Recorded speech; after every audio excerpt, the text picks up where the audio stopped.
Little flax ministries దీవెన మందిరం నుంచి వెలువడుతున్నటువంటి కృపా వాగ్దానం కొరకు వేచిన మీ అందరికీ నా ప్రత్యేకమైన హృదయపూర్వక వందనాలు. దేవుడి ఉదయకాలం మనకి వాగ్దానం ద్వారా, కృపా వాగ్దానం ద్వారా ఆయన మనలను బలపరుస్తూ, ఆయన మనలను ఉత్తేజపరుస్తున్నాడు. నమ్ముతున్నారా? చాలామంది నమ్ముతున్నారు. ప్రతిరోజు వాగ్దానం ఎప్పుడు వస్తుందా అని కనిపెడుతూ ఉన్నారు కదా. దేవుడికే మహిమ కలుగునుగాక. దేవుడు మిమ్మలను, మీ కుటుంబాలను బహుగా దీవించునుగాక. ఆమేన్. దేవుడు ఇది నన్ను మనకిస్తున్న వాగ్దానం ధ్యానించుకుందామా? కీర్తనల గ్రంథం 56వ అధ్యాయము 8వ వచనం. నా కన్నీళ్లు నీ బుడ్డిలో నుంచబడి ఉన్నవి, అవి నీ కవిలలో కనబడును కదా. దేవునికి మహిమ కలుగునుగాక. దేవుడు ఆయన ఇస్తున్న వాగ్దానం ఎంత గొప్పదండి. ఎవరైనా కన్నీరు కాస్తుంటే ఆయన తట్టుకునే దేవుడు కాదండి.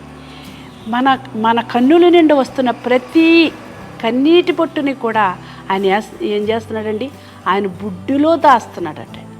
ఆయన కవిలిలో కనబడుతుందటండి.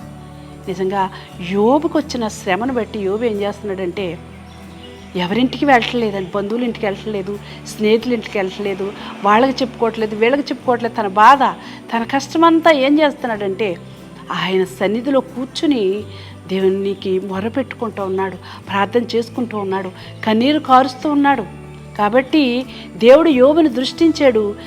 దేవుడు యోబు పట్ల ఒక ప్రత్యేకమైన ఉద్దేశం కలిగి ఉన్నాడు. యోబు చుట్టూ కంచి వేశాడు. కానీ సాతాను పెట్టిన శోధన బట్టి ఆ కంచి తీసివేసినప్పటికీ కూడా యోబు ఏం చేస్తున్నాడు? ఎంత మాత్రం కూడా దేవుని విడిచిపెట్టలేదు, దేవుని స్తుతించడం మానలేదు. ఆ కష్ట సమయంలో కూడా దేవునికే మహిమ కలుగునుగాక, దేవునికే స్తుతి కలుగునుగాక, దేవునికే కృతజ్ఞతా స్తోత్రాలని చెప్తున్నాడండి. ఈ దినాల్లో బాధ వచ్చినప్పుడు మనం అంతగా స్తుతించగలమా? కష్టం వచ్చినప్పుడు మనం అంతగా దేవుని స్తుతించగలమా? బ్రతిమాలగలమా? చెప్పండి, చెప్పలేము. ఎందుకంటే మనం కష్టం వచ్చినప్పుడు తొట్టిల్లిపోతాం. కష్టం వచ్చినప్పుడు, బాధ వచ్చినప్పుడు, అయ్యో ఈ బాధ నేను ఎవరికి చెప్పుకుంటానని వాళ్ళింటికి వెళ్ళి, వీళ్ళింటికి వెళ్ళి, ఇగో నా బాధలు ఎలా వచ్చినా, కష్టాలు ఎలా వచ్చినాయని మనం వాళ్ళ దగ్గర వెళ్తారు, కన్నీరు పెట్టుకుంటాం. కన్నీరు పెట్టుకుంటే ఎవ్వరూ మన కన్నీరు తోడవలేరండి. నిజంగా ఆ సమయంలో వారు కొంత సానుభూతి చూపిస్తారు, కొంత ఏదో సహాయం చేయగలుగుతారు. అంతేగాని నిజంగా మన కన్నీరు తుడిచేవాడు, మన బాధలు తీర్చేవాడు, మనలను ఆయన కష్టం నుంచి విడిపించే దేవుడు, శక్తి కలిగిన దేవుడు మనకున్నాడండి. ఆయన ఆదరణ ద్వారానే మనం బ్రతుకుతున్నాం. నిజంగా ఏ శ్రమతో నీవన్నా, ఏ కష్టంతో నీవన్నా మనుషుల వైపు నువ్వు చూడొద్దు. మనుషులకు చెప్పుకోవద్దు నీ బాధలు. మనుషులకు చెప్పుకొని ఎవరూ తీర్చరు.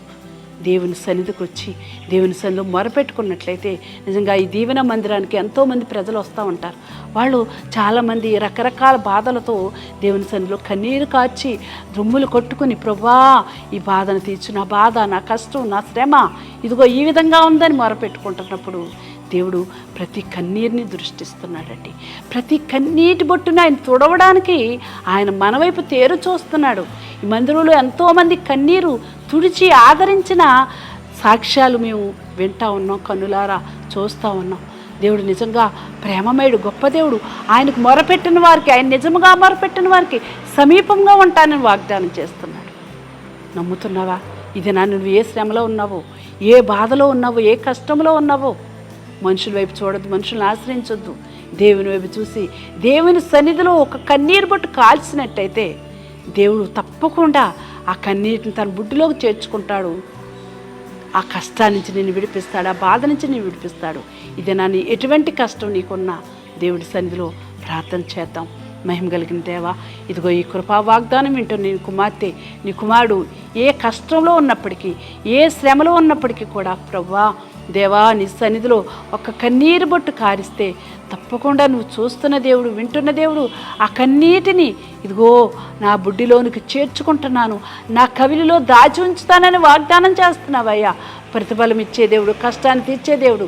ఇదిగో ఏ వ్యాధితో, ఏ కష్టంతో, ఏ వేదనతో ఉన్నా ప్రభా ఇప్పుడే ఆ శ్రమ నుంచి, ఆ కష్టం నుంచి, ఆ వేదన నుండి, ఆ వ్యాధుల నుంచి స్వస్థపరిచి ప్రభా బిడ్డలకి ఆరోగ్యాన్ని ఇచ్చి నాయన నీ నామానికి మహిమ తెచ్చుకోమని యేసు క్రీస్తు ఉన్నతమైన నామములో ప్రార్థిస్తున్నాను పరమ తండ్రి. ఆమేన్.